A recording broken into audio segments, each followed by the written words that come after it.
Let's just do ourselves a favor and get right to questions. Hi, chat. What's up, brother? How are you? Boys, wanted to tell you that the April intake coaching window, this discounted window where I've slashed the prices about 50%, is coming to an end. There's seven slots left. Once they're filled, I've got to close it. Coaching will be closed down for probably about 3 months, and we'll be doing strictly single session consults. So please keep that in mind if you want to get on with coaching. You won't be able to get on after this ends, which will probably be 6-7 days or so for another few months. So if you're thinking about getting on, this is the time because coaching will go away for at least a month. It really all depends. I'm going to be overbooked at that point or booked at capacity. So I'll be doing single session calls, but coaching is going to go away for a little bit. So keep that in mind. I'll leave the graphic on the screen. Otherwise, actually, before we get to questions, listen, there is a confusing nature. There is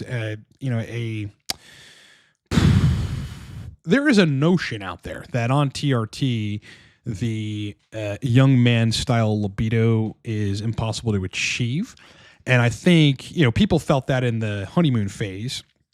And then the reason people think that it can't be achieved otherwise is through protocol adjustments that land them out of their both their sex hormone ranges for good libido and the dopamine side of libido, as well as injection experiments, like when we're talking about injections that just do not work for that individual, like sub-Q daily injections. I've taken people from sub-Q daily injections, same dose, no libido, pretty piss poor erections, to killer libido and great erections for penetrative sex with the same dose, and even still doing sub-Q, just splitting it every other day or every third day. So I think that and then the libido is back insatiably. The truth is, in my experience in coaching, although there are some troubling cases, usually these are people with PFS, or these are people that have changed their protocol so many times and their hormone receptors are in a strange place from so many changes, and their whole protocol, their many protocols have been convoluted over many months, which are more challenging to dial in libido. But for the vast majority of cases, killer insatiable libido is pretty easy to achieve. And I want people to understand that the goalpost is not miles away at any time, right? Because if you think about your attempts to dial in, I'm sure you've had very good windows within those attempts. You've got people that are switching from cypionate to prop, and within the first 3 to 5 days, suddenly they have incredible sexual function. Like everything's right, and then it just goes away. Well, the mistake you definitely made in that case is not to go and run labs on estradiol, total testosterone, free TAS, DHT at that time to get a snapshot of where exactly you need to be. I've snapshotted all of my windows with every ester, so I know what doses will get me in that window, whether it's with an AI or without an AI. And so the sex drive, the erection quality, it's all achievable on every ester. For me, because I've snapshotted the bloods and seen both what the ratios need to be for me as well as what the numbers need to be at different doses. So please understand that killer libido on TRT is not far away at all. You've probably been there before and exited that window. So you've got to figure out how to replicate the conditions of that window. This is what I live for, and this is what I do in coaching and doing consults. All right, let's get to chat. If I need to use 0.25 milligrams of Arimidex per week on every other day injections, is it best to take that 0.25 dosage split up into 0.125 twice a week or all at once? Well, if you require that much Arimidex, which for some people is a lot and for others it's a menial dose, then it's safe to say there's really no risk of crashing estradiol. If there's a risk of crashing it with 0.25, you wouldn't want to do that. But my honest assessment is that because Arimidex has a 48-hour half-life, but like an ultimate 7 to 10 day active life, like at day 7, it's still actually going to be inhibiting aromatase enzymes just to a minor extent compared to day 1 and 2. It is better to dose it every 7 days. If you can find an Arimidex dose that works for you every 7 days, what you do is you just stay in your estrogen window. That's it. And therefore you keep the androgen-estrogen ratio favorable for sexual function. again, most men are going to find that on TRT that between 25 and 35, with some being able to push 45 to 55 is the window for them.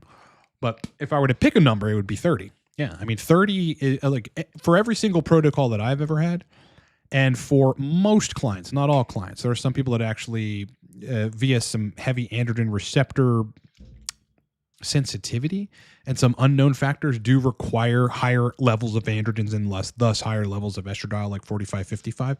For most people, it's just 30. Yeah, if you could reach about 900 to 1,000 tests with 30 estradiol, you're going to be super dialed in. So in this regard, all you're trying to do is reach that zone for you, whether it's 30 or whether it's 45, or again, those rare few that it's 55 in estradiol, and stay in that zone for the entire 7-day period. And if 0.25 of Arimidex is not drastically killing your estrogen, then you should be able to stay in that window, considering the androgens are aromatizing into estradiol all the time. So you're just cutting that aromatization down by, call it 30%. On a dose that you might be at, you might land at 70 estradiol. But instead, with 0.25 milligrams Arimidex once a week, you hover around 25 to 35, and you stay right in your zone. Frankly, the answer is I think you should try to make it. You should try to work it so that once a week is best. Yeah, even if you're doing every other day injections. The complication with that potentially is your injections are, they're pretty close together for a once weekly estrogen control, and it might actually be better if you could manage it and if there are no side effects and if your body feels right, doing a once weekly injection and then, the next day dosing some Arimidex, but doing that once every 7 days. Rick Diaz also says, why is it you feel that every 30-day injection could be the sweet spot? What are the mechanisms behind this? It's not that I feel like that could be the sweet spot. I've just seen it be the sweet spot for a lot of people. Every other day is good as well. Every day is where people typically have problems, unless it's a lower dose and it's done intramuscularly, and then it seems to be okay. What I think is this. First of all, when you peak androgens from a every third day injection, the estrogen, the aromatization lags behind. So in that 3 days, especially in the first day and the second day, you have a great androgen to estrogen ratio. Now, once that estrogen starts catching up, you reach sort of the trough. You then go re-inject again and create that same ratio. And as long as the total weekly dose isn't enough, also considering how much HCG you use, to take you out of your range in serum estrogen, you'll just have great sexual function and feel great the whole time. That's why I think that. At the same time, the proponents of daily injections suggest that estrogen ends up lower, especially the sub-Q daily people, than if they had, injected twice a week or once a week. And that's not always the case. What the daily injections do is prevent estrogen from peaking as high as they would if you injected less frequently. But none of this factors in how quickly an individual metabolizes, and thus excretes estradiol from their body via glucuronidation and other things. And so some people on infrequent injections, by the time they're ready to re-inject, they've excreted a good degree of estrogen out of their body. We're constantly doing that, by the way. We are constantly metabolizing and excreting estrogen from the body. So it's like at that time, the estrogen excretion keeps up with the aromatization, and the androgen-estrogen ratio is always better. At the same time, as I've harped on a lot, and I'll harp on not one last time, but another time here, there is an androgen threshold that some bodies need to cross in order for the libido signaling, think the limbic system and the hypothalamus, as well as dopamine in the brain. They need that threshold to be crossed in order to have great libido.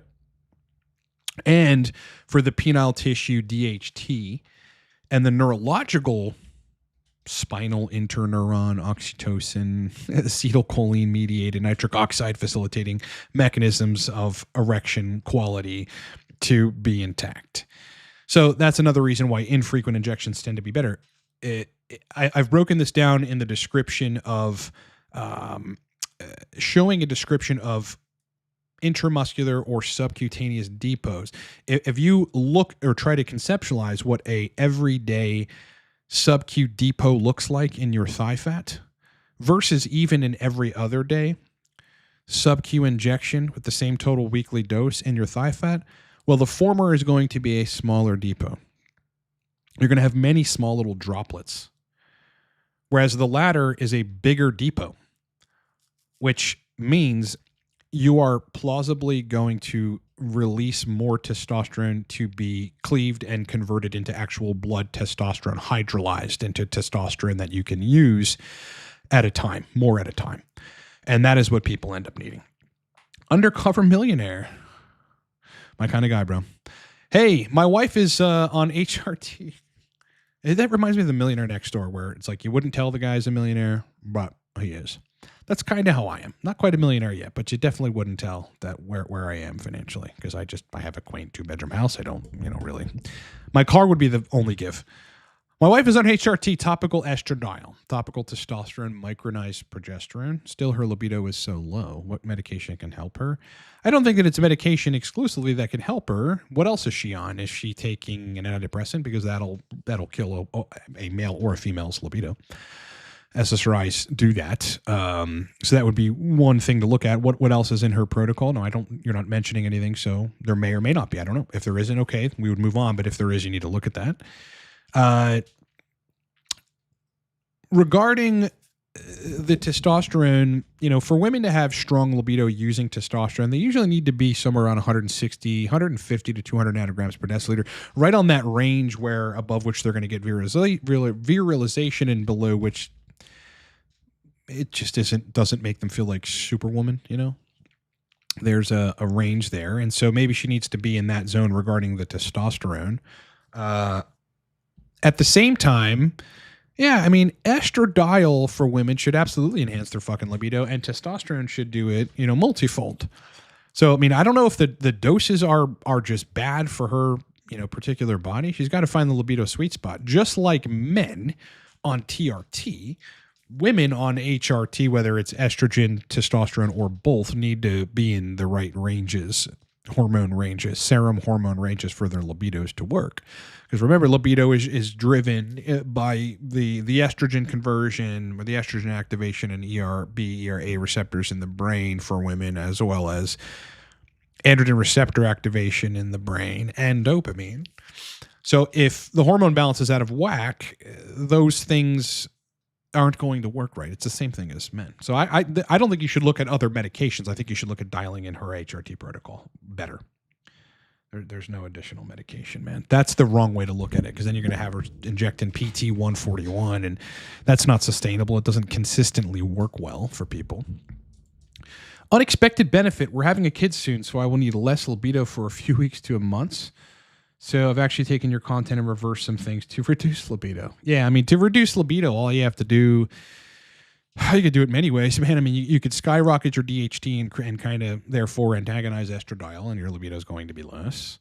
For a lot of people, if you just go on a lower dose of testosterone, your libido is going to be a lot less. Holy fuck. When I was at sports TRT doses, I'd be, in my office or gaming, and I would be thinking about sex. Like, my libido was so fucking high. I had to control estrogen for the erections to be right, but my libido was insane. So, taking yourself down to lower doses might absolutely reduce your libido. Injecting super high doses, but your hormone ratios are super out of whack because you convert way more to DHT and you're blocking estrogen, that can reduce libido. Obviously, taking an AI and, not doing it intelligently, therefore crushing the estrogen a little too much will tank your libidos, all kinds of things.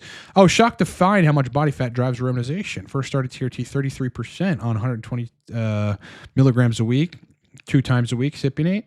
You're at 70 plus E2, 20% body fat an hour or less. Ran 200 milligrams cypionate, hit 67. Yeah, if there was HCG involved in that, because that certainly is a variable there, but it does drive it, especially if you have a lot of it. But most guys that are not significantly overweight or don't have, above 25% body fat, it's not the hugest driver of it, really the amount of testosterone, is the driver of it. But hey, good for you, man.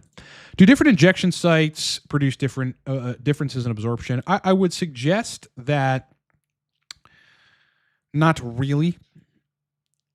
Not really. I think all intramuscular sites are similar, but there may be differences in uptake, the rapidity of uptake based on how vascular that tissue is. For example, the vastus lateralis in your quad, it's a super blood vessel rich muscle. So there you might actually get faster uptake than if you inject it in the upper glute of the delt. Comparatively, though, I think it's not. From everything I know, it doesn't seem like it would make a huge difference. A huge difference. And one thing that I have seen make a difference is people pinning with half-inch insulin syringes in the delt, trying to get it into the muscle, which, by the way, it only pierces the muscle a little bit in most cases, unless you're super, super, super, super lean. And having a big difference between that and a 1-inch or 1.5-inch needle. I've seen those be majorly different.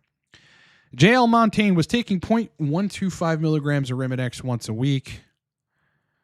Started having painful, less enjoyable climax.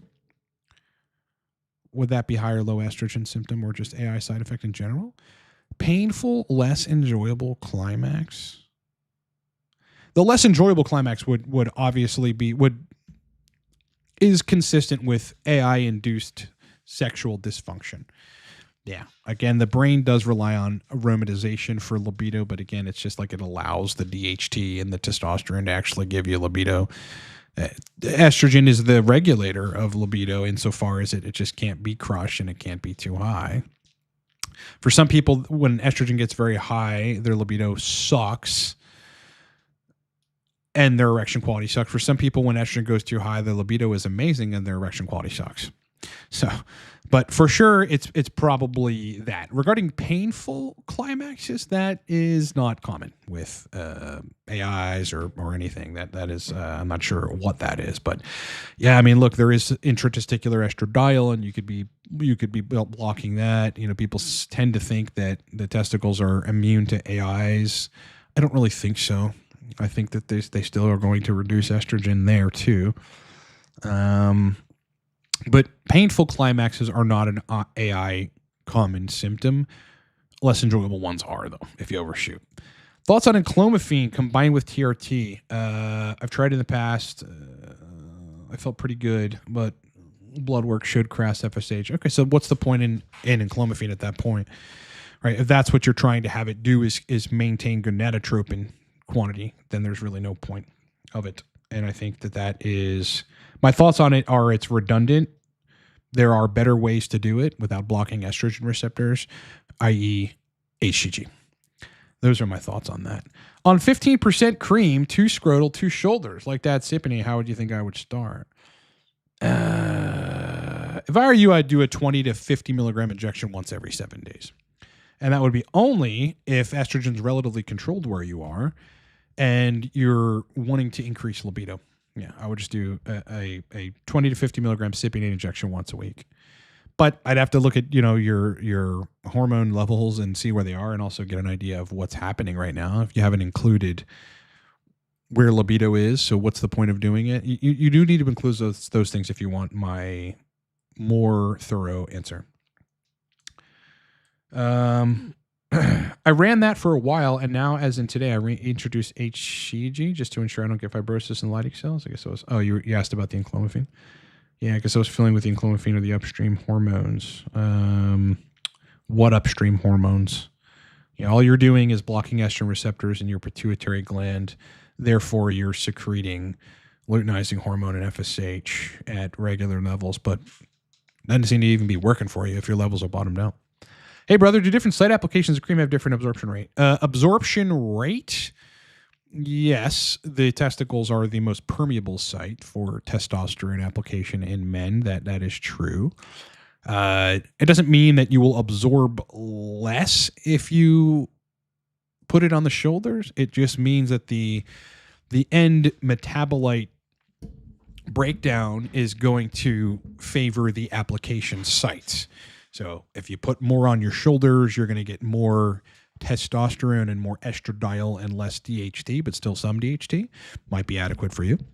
If you put it on the testicles, you're going to get disproportionate DHT.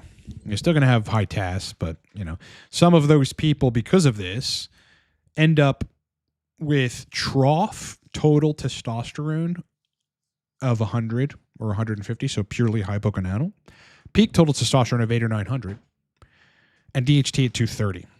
And that is not a good protocol. Those people are not dialed in. I've seen them in coaching work with cream, and we've had to either manipulate the protocol or get them off of cream. Like DHEA, pregnenolone, et cetera, I wonder what your thoughts are on Enclomiphene combined with TRT. All right, you did just ask that, and we talked about that. I'm not sure why you're asking again. Would love to develop a proper hybrid, prop plus cream plus HCG. Had monstrous libido, and I felt my best, but skin was oily and acne blew up. Yeah, sometimes acne is the price to pay for HRT. I paid that price for years. Literally. There's still some acne on my back, but it's not hard to, it looks like normal. It's not like crazy, but there were points where it was pretty fucking horrific. I think, though, that one of the biggest drivers of acne on TRT cycles, et cetera, is fluctuations in hormone levels that are too vast. They're just like this, man. That would cause that to happen. Some people can inject 200 milligrams cypionate once a week. They don't have acne because the hormone levels just go, and then they go like this, and then they slowly work down, and then they re-inject. But some people, it's like boom, boom, boom, boom. Metabolism of esters. It'd be nice if we all metabolize everything the same way, but we just don't. At the same time, acne over years of using TRT usually just goes away. It just goes away. And I don't know what to attribute that to. You just burn out the sebum production. Your body gets used to it and figures out how to not produce so much acne, like less sebaceous gland activity from just being taxed from fucking, injecting testosterone over time. I've seen Chase Irons talk about this. I mean, this is a guy that's running cycles of like loads of testosterone, grams of testosterone at once, no acne, right? Not taking Accutane, not taking any of that shit. Body just got used to it, bro. Yeah. No matter what I do now with testosterone, and I've recently changed back to cypionate for anabolic purposes, I don't really get acne anymore. It's just kind of under control and very minimal. I find running higher doses of prop cream feels best, but I don't feel nearly as strong and I lose size. Well, absolutely, yes. They leave your body quicker. They're less nitrogenic. That's it. You get less nitrogen retention with the fast-acting stuff. That's precisely my problem on prop especially. I can dose 25 milligrams a day, 100 or 150 IU HCG every day, and my dick works great and libido is good. But I am hardly anabolic. I'm about a natty at that point, and I look smaller and, all that stuff. Whereas cream, a step up from that. Cypionate, a major step up from that. Cypionate just sticking around all the time and, troughing a little depending on what your protocol is. It's just much more anabolic. If I were you, I would wait the acne out. Look, if libido erections are great and you can't dial in on anything else in terms of libido erections, you're going to have to stay here and let that acne just figure itself out. Maybe take some Anavar for Anabolism in the meantime, run some cycles, get off of it. It's going to crush your HDL probably, but, you can get that back. If you're careful and you can mitigate it in the meantime with some compounds that help control lipids. But if you can dial in on something which will give you less acne, like a little more stable of a long ester, enanthate, cypionate every other day or every third day with kind of high doses, but where estrogen's still in your sweet spot range, you would achieve that by dosing HCG low instead of high, then you should probably do that. Incredibile, I'm on 25 milligrams prop every day. Okay, that is my favorite dose. That's about my favorite protocol right there. For me, it's just I'm not really anabolic.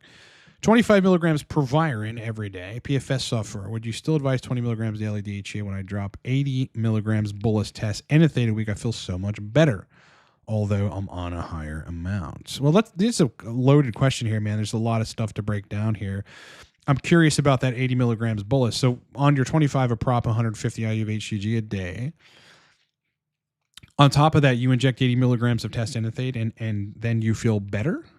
Feel so much better? Where? Energy or libido? I would wager both. That's generally what that happens. Why? That's generally the things that get affected. Does this happen sometimes? Absolutely. I mean, you're just moving the ratio up. Like you have estrogen where it is, and then you peak androgen. So that's always going to temporarily increase libido. The trick is staying there where the androgen-estrogen ratio is favorable for libido. And of course, that number in estrogen can't scale up forever. Past 55, 65, erection dysfunction, no matter what. So you've just got to find your in-between spot.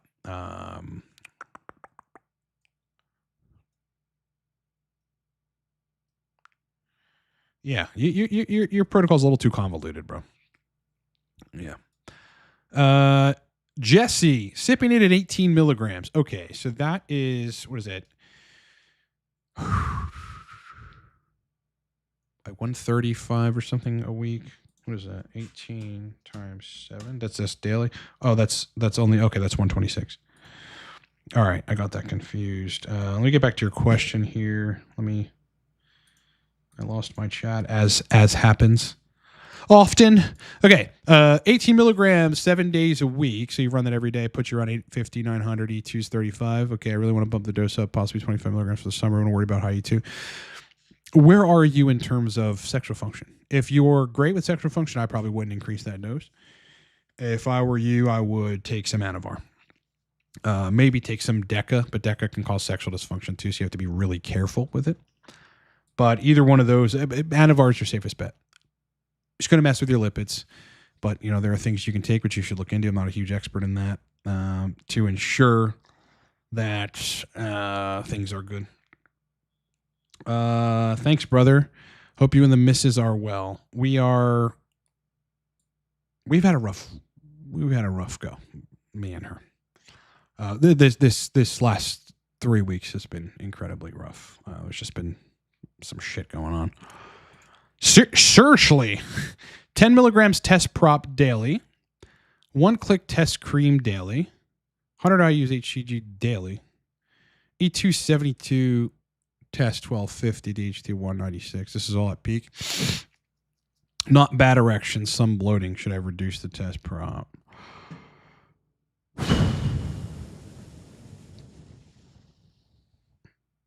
I would take the HCG to 60 IU a day. At least then you're going to get that estrogen down, and maybe it might go to the 50s, and the erection quality will be a lot better. If you add 10 milligrams Cialis a day, 5 to 10, whatever you can tolerate, then you probably solve that problem and still have good libido and all that stuff. Otherwise, though, I think that you probably want to get your total testosterone down to about 900, considering how you're aromatizing. Like on 1250 test, I would be at about 45 estradiol. You're at 72. That's a little bit of a problem, right? That's over aromatization in my opinion. Not super over aromatization, but that shouldn't be that high. So you've got to, I don't know if it's body fat reduction or what, but you've got to figure out how to aromatize less, because that's a little high. On 1150, 1,150 nanograms per deciliter total test. Just above the range free test, I think, what is it, 288, 290? I aromatized to 35. That is with no HCG. On 170 milligrams of test, cypionate a week, doing every other day injections with 90 IU of HCG a day. Total test goes to 1165-ish and estradiol 35. So there's something wrong with your aromatization here. You're just aromatizing more than I would, and that most normal aromatizers would. I thought you were a little off base re E2 and libido until the first time I hit my sweet spot a couple days after a low dose of Aromacin. I understand animal libido. I am a believer now. Yeah, I just got a comment on the channel yesterday, I think it was. And it was like, hey, brother, I used to think you were full of shit.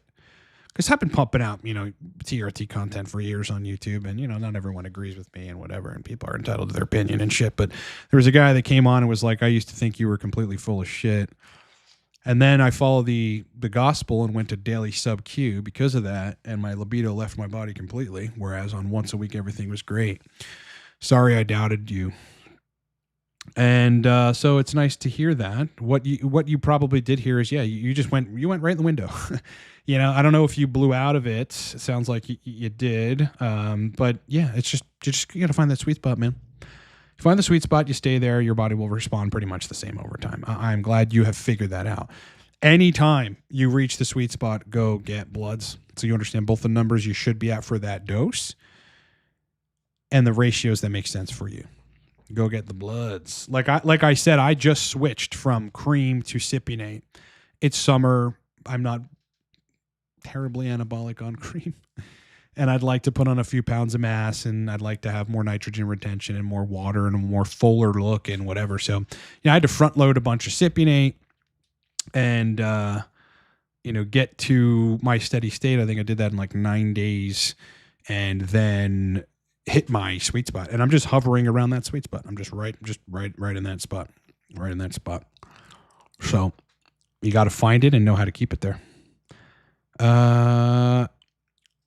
New boy Fritz, you responded to so many comments and have been so helpful. It's time for a super chat. Really appreciate the work you do. Thank you, bro. I appreciate that, man. That's really nice of you. That will go into the fund for, what's the new thing these days that I'm doing that I like? Well, I've been drinking hard ciders, and I'm trying to drink ones that are dry because the sweet ones are very sweet. So that'll go to like a 4-pack of some of the ciders that I get. I've been drinking Arsenal Event Blend ginger cider. It's actually really, really fucking good and has a good gingery taste to it. Otherwise, I think you've just bought a couple cups of evening coffee for me. I've been drinking caffeine now at 4 or 5 p.m. So thank you, bro. I took the advice of 30 milligrams daily prop, 0% years. Not sure what you mean, but I hope you're doing well. Is there benefit to split dosing in the hybrids like prop in the AM, cream at noon or something like that? I would have to look at doses and try to determine that. Oh, you're 50 years old. Awesome. And I hope it's working for you, man. What is it? 30 milligrams prop a day? It's a good dose. It's a good dose. Do you think AIs work with cream only, since you get daily E2 peaks based on cream timing and fluctuations? No. AIs work with everything. You just got to find the right dose and frequency. For some people, AIs, they're going to over-respond to the microdoses, and AIs will not work for them. That's just true. And that sucks, because it's an easy way to dial in if you do respond well to them. No, I think AIs are actually a worse idea to do with test cream. Yeah, AIs are not the greatest idea with test cream.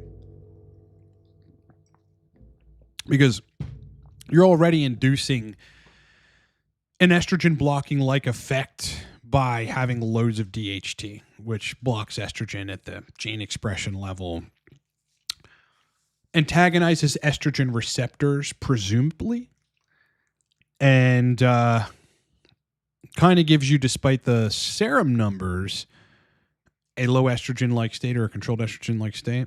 Thing about cream, though, is because it's converting so much to DHT and therefore less to estradiol, just proportionally, it can't convert to estradiol as much as it would on an injection or otherwise, because more is going to DHT. You end up with less serum estradiol anyway. AIs on cream are usually a really bad idea, unless you want to crash your estrogen or you're a super over-aromatizer. 400 milligrams tocotrienol is daily enough to have hair benefits supported. Doesn't have to be dosed higher. I would double that if you really want to get max benefit from it. Keep in mind, tocotrienols also act as statins, just a mild version of a statin. Vincent, what's up, brother? Hope you're well. If girls take Accutane, are they at risk for developing PFS, or is the risk mainly just in men? I know that girls who have taken SSRIs develop a very similar syndrome to PSSD. Because Accutane is a different mechanism by which sexual function can be caused, in specifically blocking of DHT. Look, women need test and DHT for libido too. So I don't think it would be as extreme as an SSRI in reducing like clit sensitivity and shit like that, because it does that. But I think the risk is still there.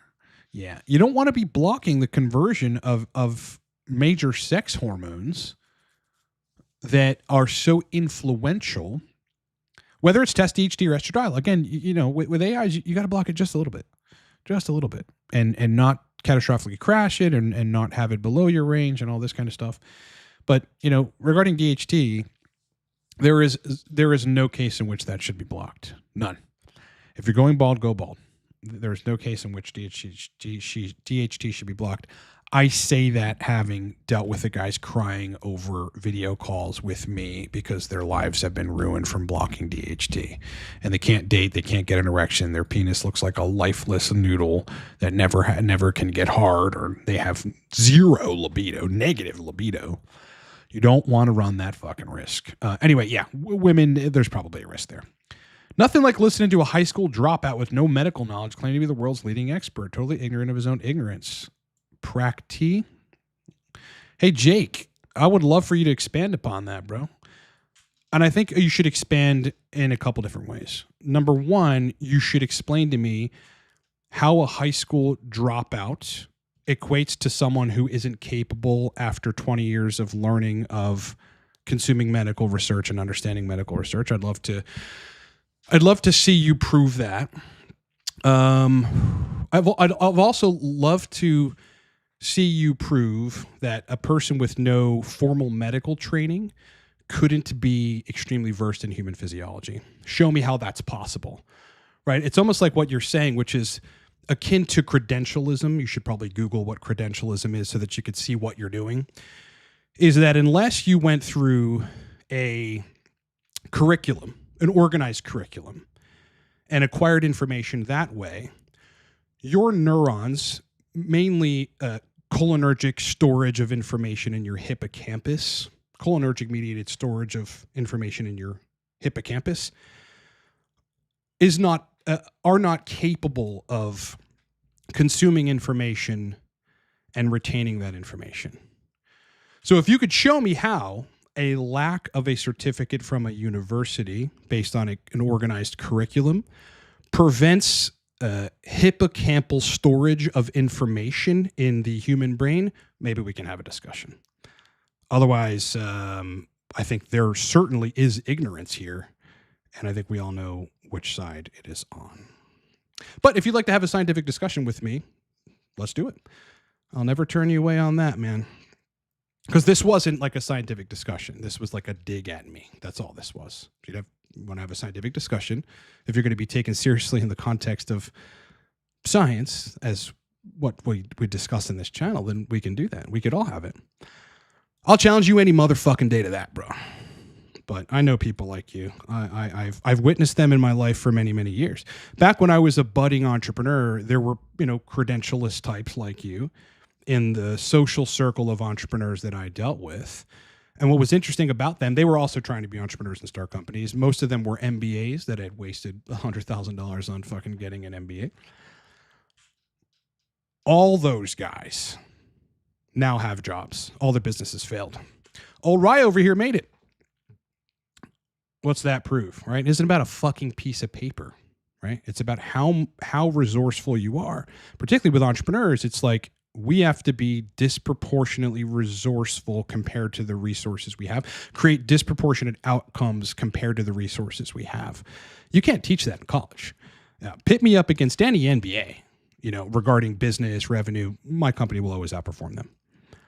Can I talk a little bit about L-tyrosine? Is it safe to take daily? You also talk a little bit about the role boron plays in regards to free testosterone. Yeah, boron will free up a little free test. Regarding tyrosine, is it safe to take every day?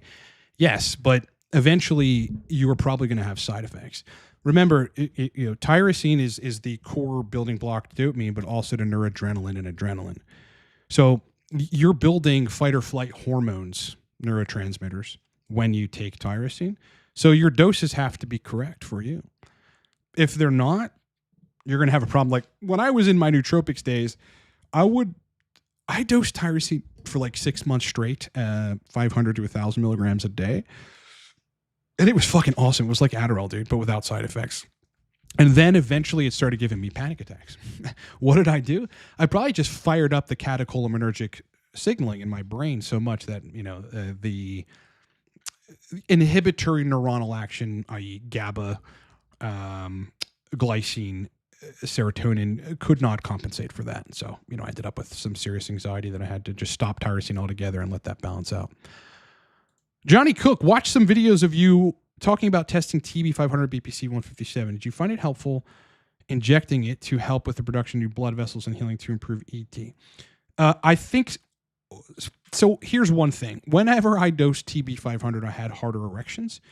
Thymosin beta 4, which is what TB500 is in a manufactured version, is useful for, and it's one of the things your body recruits to heal tissues and to induce the spontaneous creation of new blood vessels, otherwise known as neovascularization.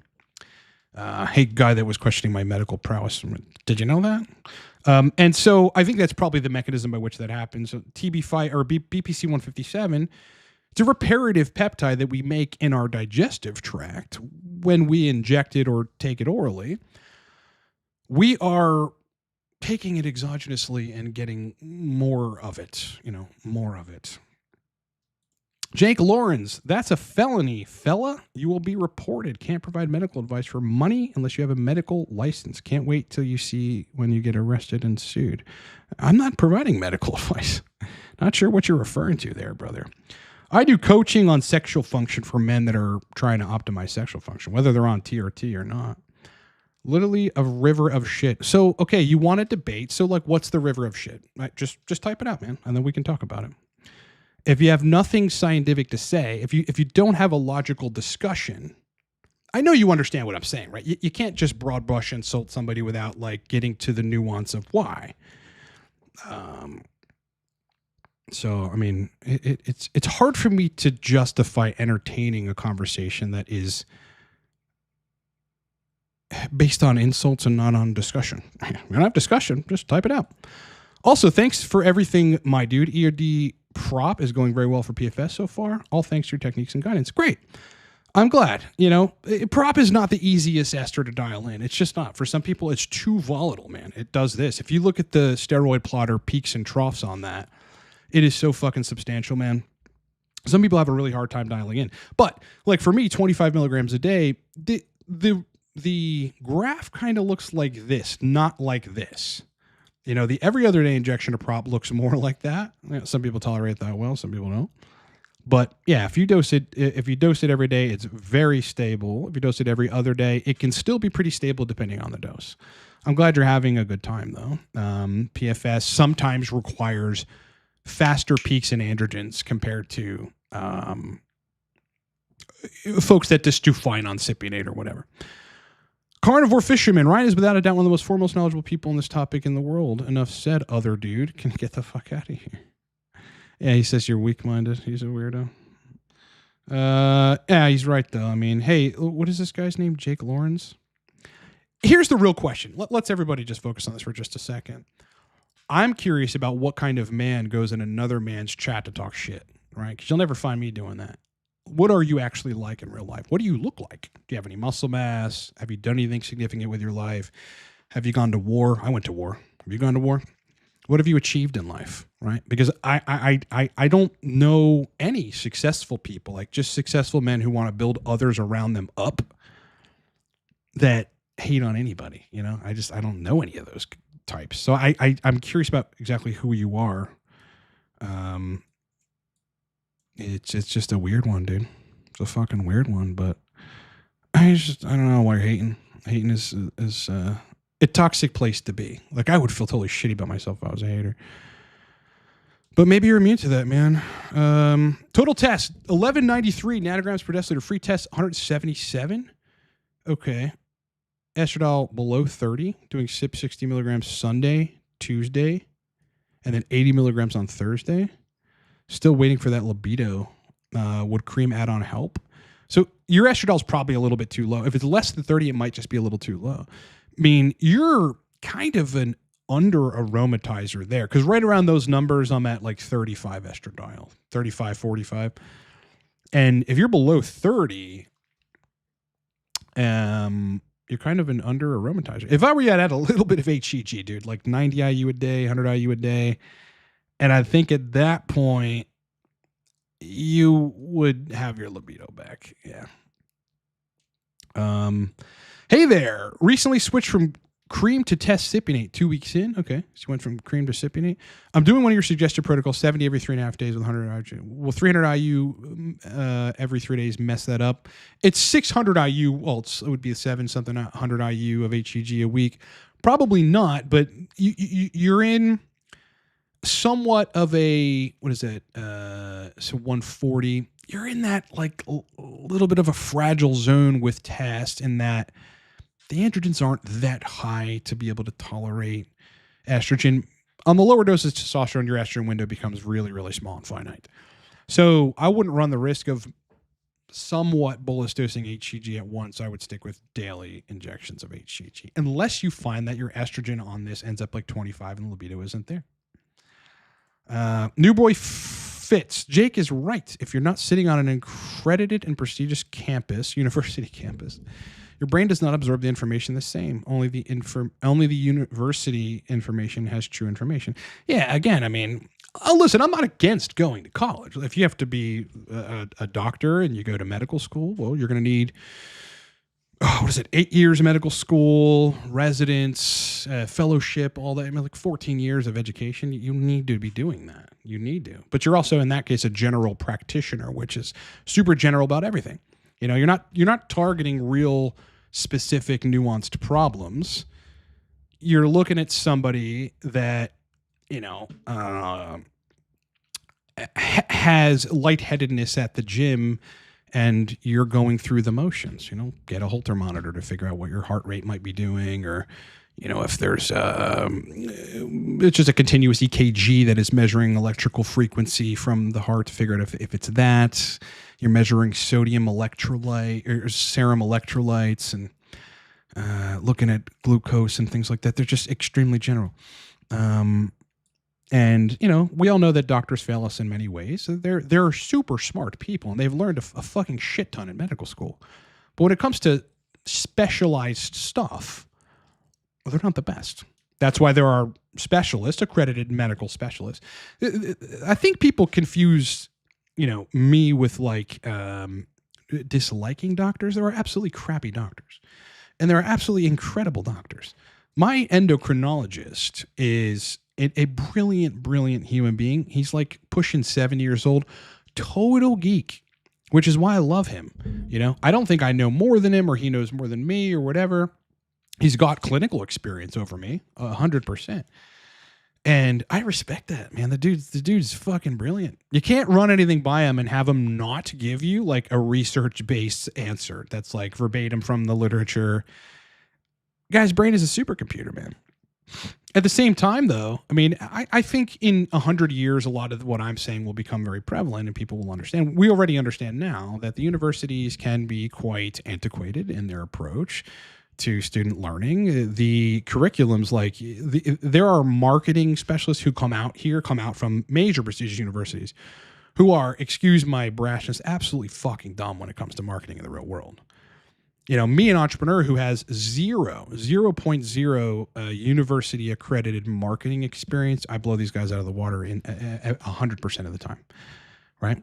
They're learning stuff. Who's teaching them? Who's putting the curriculums together? You think it's an entrepreneur that's built $1 million business? Nope. It's professors, man, among other people. So it all really depends on what you want to do in life. But for me, going to combat, getting out, the economy was in a very shit place. I realized I couldn't take instruction from people. I was like very bad at that. I wanted to do my own thing. Also never wanted to cap on my income. Entrepreneurship was the route. And if I wanted to be a doctor, I would go get a medical degree. You know what I mean? But that's just not something I wanted to do. Why are the individuals thinking that PSSD is only neurotransmitter based and not hormones based? Because they're looking at the primary mechanism of action of SSRIs, the inhibition of the serotonin transporter, and thus the accumulation of synaptic serotonin. So they just think it's like postsynaptic 5-HT1A receptor damage, right? Lack of functionality, overexpression. There's all manner of theories on it. So, rather than looking at, okay, what constitutes proper sexual function in males, which is largely sex hormones and neurological cascades, which are driven by sex hormones. They're looking at what the initial drug's mechanism of action first was, and then trying to, from there, create theories on what is happening. Those guys are stuck. They'll be stuck forever if they think it's purely neurotransmitter based, because it isn't. Yeah, he's not ruining the stream. Haters are everywhere, bro. I've been dealing with them forever. They're weird people or whatever. I mean, maybe the guy is like a super smart intellectual and is very educated and doesn't understand this other side. The difference is I understand that side. There are incredibly intelligent people that have gone through the university system, through the orthodoxy, and end up being incredibly smart. I see the antithesis, though, commonly, where those people are book smart but dumb as bricks in the real world. And there's a vast difference between those two universes, like the university universe and the real world. Both can be exceptionally intelligent. Elon Musk isn't a rocket scientist. Go watch the video on how he learned about rocket science. You know what he says?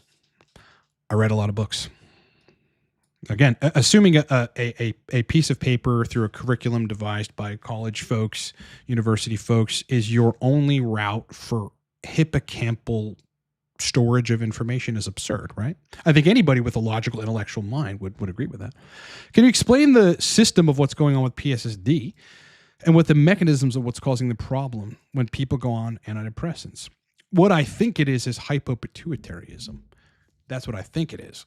But there's all kinds of, underlying mechanisms here that,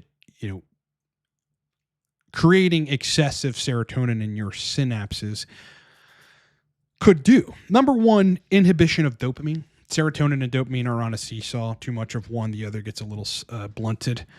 And I think that with SSRIs, because the strong synaptic availability of serotonin, you are blunting the effects of dopamine transmission in the brain. That's been proven in the scientific literature. They counter each other to a significant extent. So the libido side is going to be significantly less with blunted dopamine. At the same time, I do think there's a degree, because I see lower gonadotropin concentrations in some of the people with PSSD, that there's inhibition of gonadotropins from the neurological side. There are many reasons this could happen. One of them is that serotonin is prolactogenic. So if you, via reducing the sensitivity of dopamine D2 receptors on the pituitary, increase the secretion of prolactin from these specialized cells called lactotropes,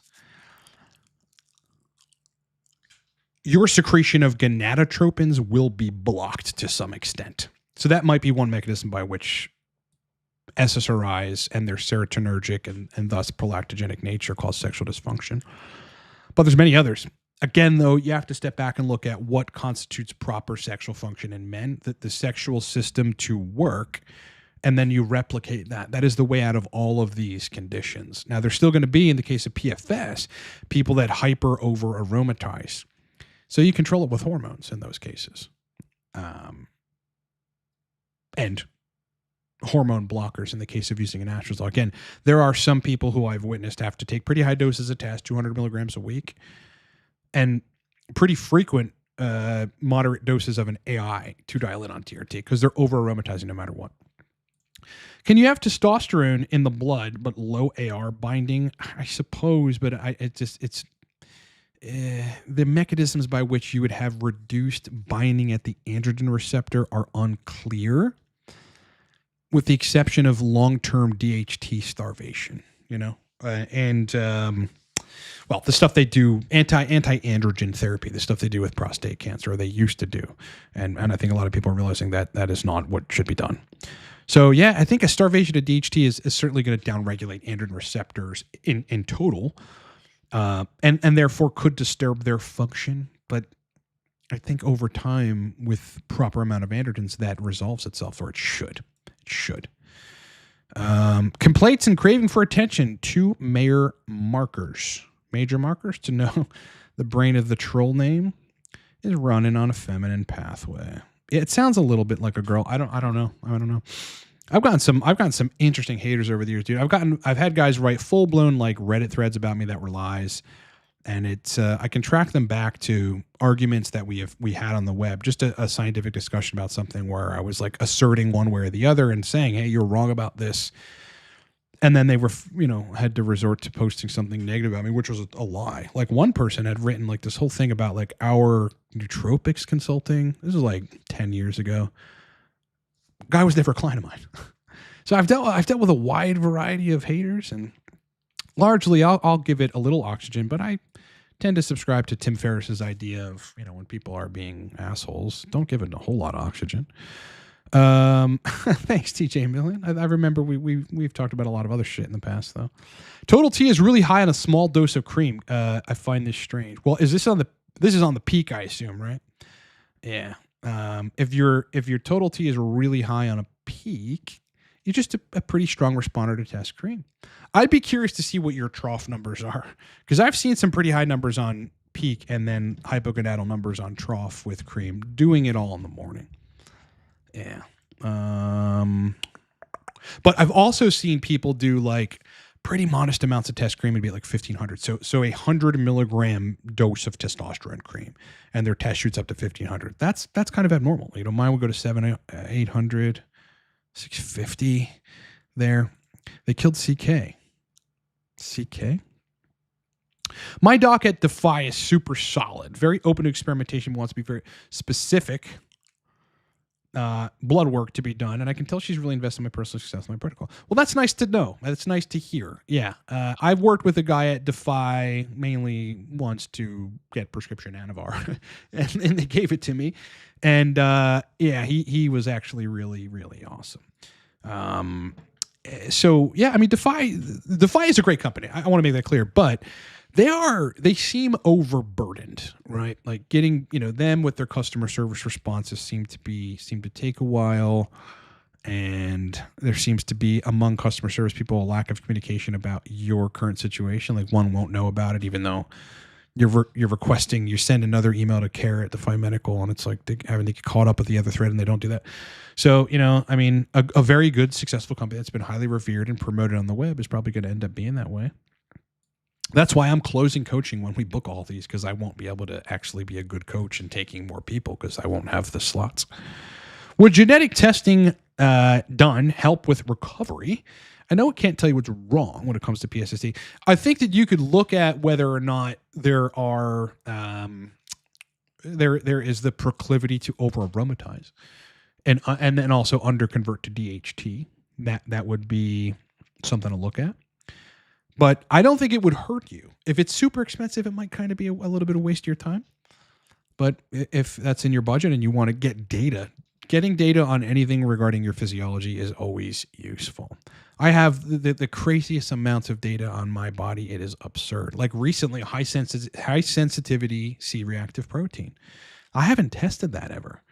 What is the result here? My high sensitivity C-reactive protein is less than 0.2 milligrams per liter.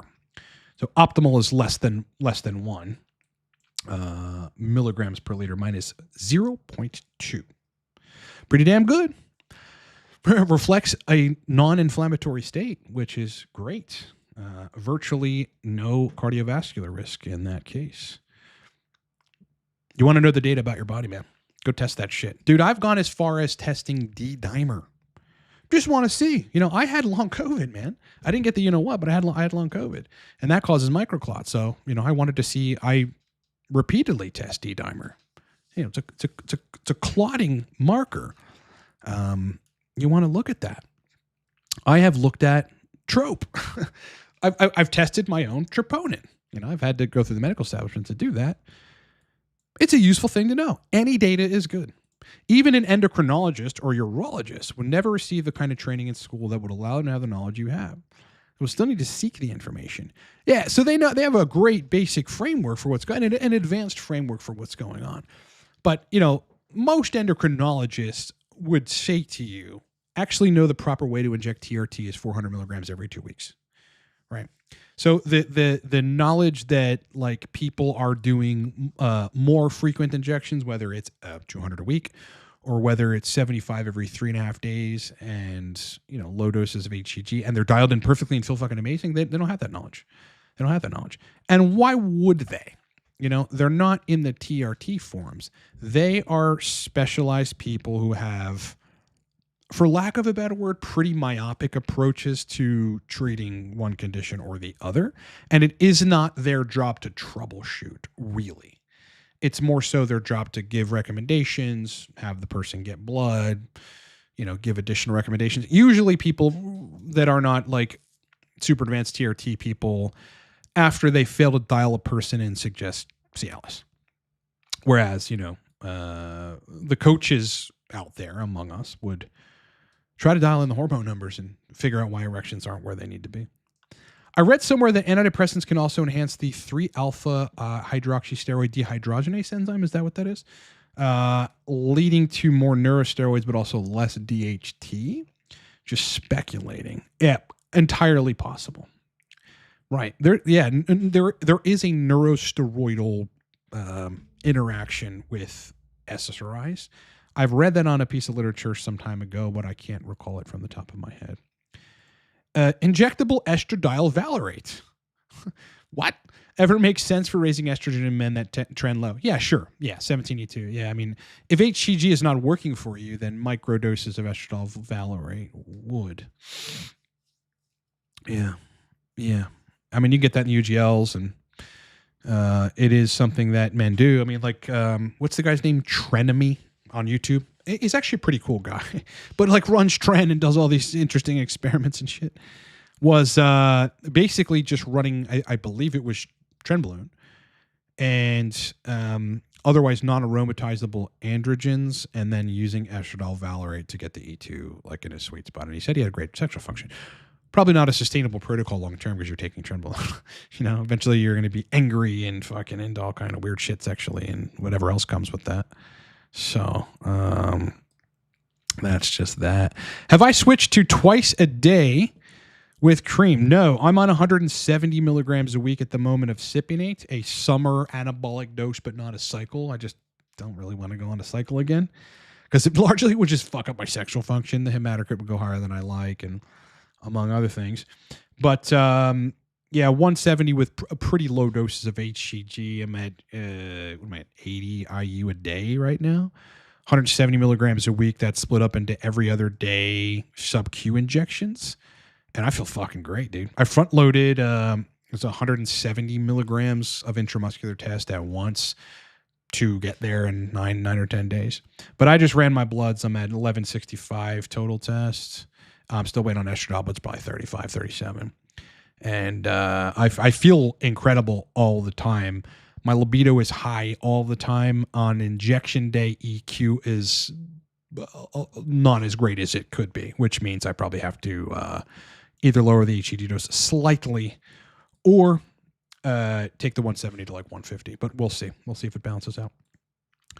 You don't have to explain yourself to anyone, King. Your knowledge speaks for itself. Thank you, Dar. I hope you're great, bro. I often see your posts on Facebook, and you look like a super in shape, fucking cool guy, man. And I appreciate that about you, dude.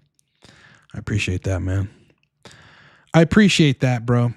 I appreciate people that want to make themselves better. I really do. Where would you say the optimal DHT levels need to be? 55 to 90 on TRT is typically sufficient enough, right?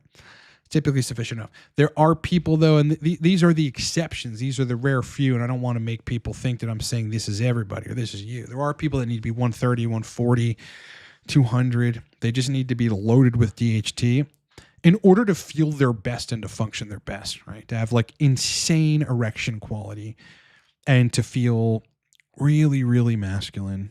Those people are usually start the DHT for a while, right? So they need more of it to get better. Kind of like a person that, was actually starving for many months in their life, and they, almost starved to death. A big Burger King meal, one big 3,000 calorie meal won't cure them. They're going to need a lot of meals for a long time. When you say 52 hematocrit is messing with me, would I say that? My higher elevations typically have had also hematocrit since starting TRT. The people that live at higher elevations, i.e. Colorado, it is said that they generally have higher levels of hematocrit. And for them, it's not as troublesome as other people that aren't used to that. Their bodies are not used to that. What I think is that there is a range on hematocrit above which your blood is likely going to be thicker, and you don't really want that. You don't want that. I get symptoms at 51, 52, and it's a little bit of shortness of breath, and not while running. Mostly when doing, like, if I'm walking up steps, or like say I walk on the treadmill and do the incline. For the first 10 minutes of doing that, my cardio does not feel right with elevated hematocrit. Anything below 50 and I'm stellar. I've just tried to, increase and improve my cardio, get it back. I ran for many years, starting from when I joined the Army and after, and took some breaks in between, but I've recently gotten back. I ran all winter, but it was like 10 minutes on the treadmill every day. I am now at 20 minutes straight jogging on the treadmill at a pretty moderate pace. And after that 20 minutes, I'm like, let's go. Can we do more? I don't want to do necessarily more because I'd have to eat a lot, but I am not out of breath and my mouth is closed. So yeah, it was a tangent on cardio. I love high DHT. I'm not prone to any side effects, hair loss, acne. Is there any other reasons to control DHT? Not really. No, I wouldn't think so. No, I think we're going to find it's cardioprotective in the future. There's like one piece of literature suggesting that that's the case. So I think that we're going to probably find that at some point. And I don't really think there's anything significantly deleterious. Again, the prostate controls its own level of DHT regardless of what the serum says. So this isn't like if you load yourself with loads of serum DHT that you'll have proportionally high prostate concentrations of DHT. It just doesn't work that way. If you are not getting the major problems associated with DHT, like hair loss and acne, then I think you're probably okay. I took a 4-month break off TRT. Quality of life went down markedly. Just came back on cream, immediately feel great again. Make America high TRT. Yeah, there's really nothing like it, dude. I mean, truly, there is nothing like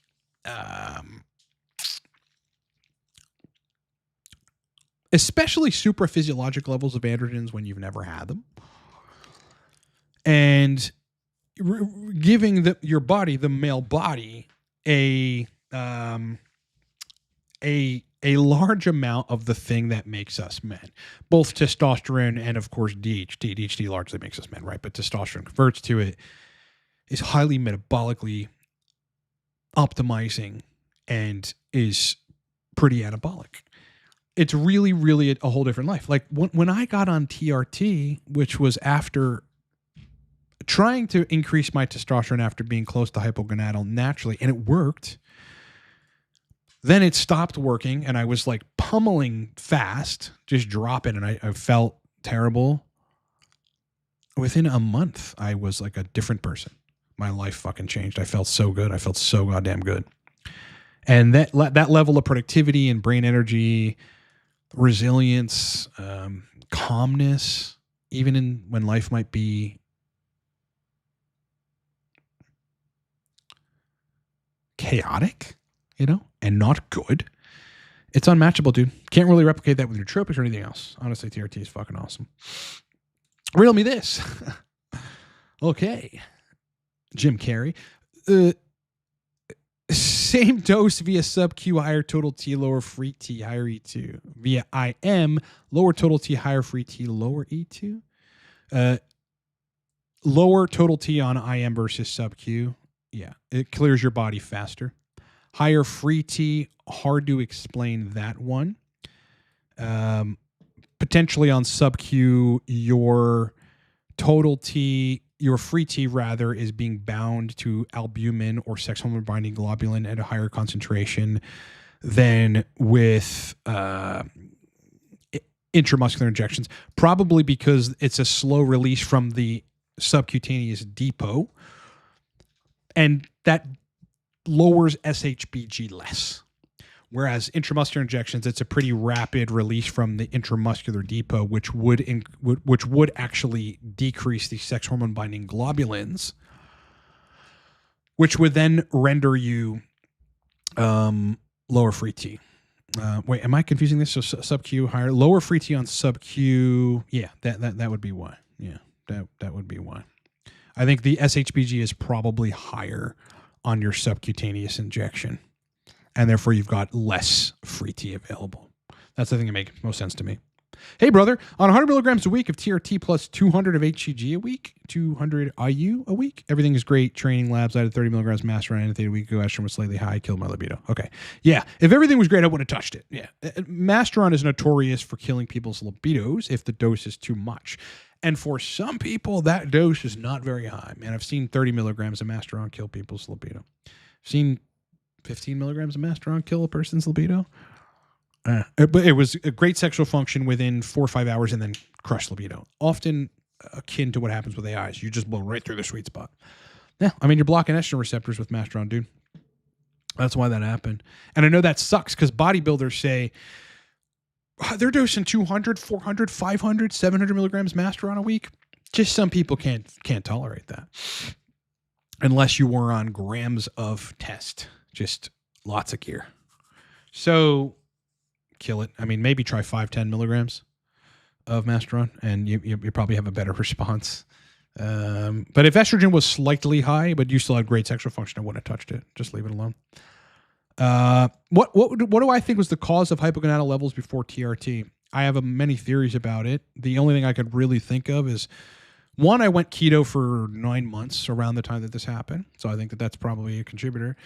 At the same time, I was exposed to a lot of chemicals, including burn pits, but also, ammunition that has been fired from myself and among other different fucking sources from spending a year and 3 months in Iraq and training in the army. I think that there might have been something in my time in the military that, did that caused some degree of hypopituitaryism. I think that's the most reasonable answer. Man, otherwise, I don't know. There's really nothing else in my history that would have caused that to be the case.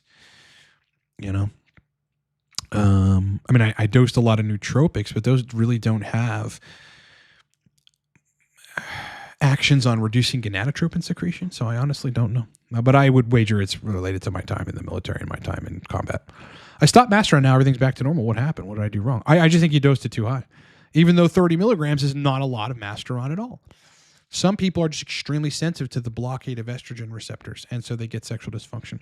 Needless to say, IM, libido, and erections are way better. Yeah, usually, yes. You can achieve the same thing with sub-Q, but it's just got to be more bolus at once, right? But bodies are different. I mean, some people, their body's just going to prefer intramuscular. Other people, they get fucking side effects from even low-dose intramuscular injections. Carrier oil, too much test at once, immunogenic response, bunch of unknowns that we haven't even studied.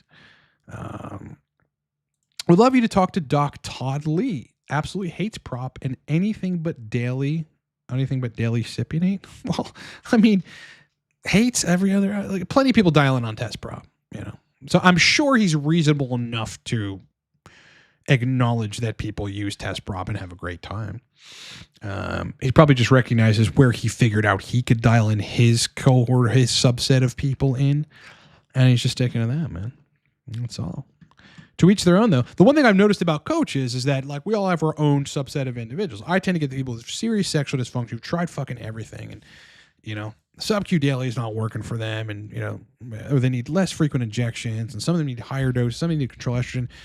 And, I guess other people may get potentially easier clients or something. I don't know. I've gotten the most challenging ones, which has made me have to look down all these routes and discuss all this stuff and come up with all this, all these distinctions that have taken years for me to make. All right, boys, I'm going to end the stream. I got some stuff I got to do. So I love you guys. Thanks for the questions. Jake, love you too, bro. Hope you're doing okay out there. Honestly, man. I mean, good luck with all that. Seriously. If you have a podcast, we can debate anytime you want. I'm totally open for that. But I hope you have a great day, Jake, and I hope the rest of you have a good day. Thank you guys for your questions. It means a lot that you come here to watch these streams on the weekends. I've got a load of content lined up for the next week, but many months to come. There's just so much going on in the world of TRT for me. So it's going to be interesting, and I will see you then for some killer content. Otherwise, again, there are a handful of slots open left here. There was 25 to begin with. I think there's 6 or 7 open. So if you guys need to book on coaching at a discounted rate, do it now. Coaching will go away, and you won't be able to book coaching for at least a month, probably 2 or 3 months after that. Single session consults will be available, though. All right. All right. Otherwise, kick ass, rock on. Enjoy the rest of your day. Thanks for the questions. Brothers. Peace. Peace.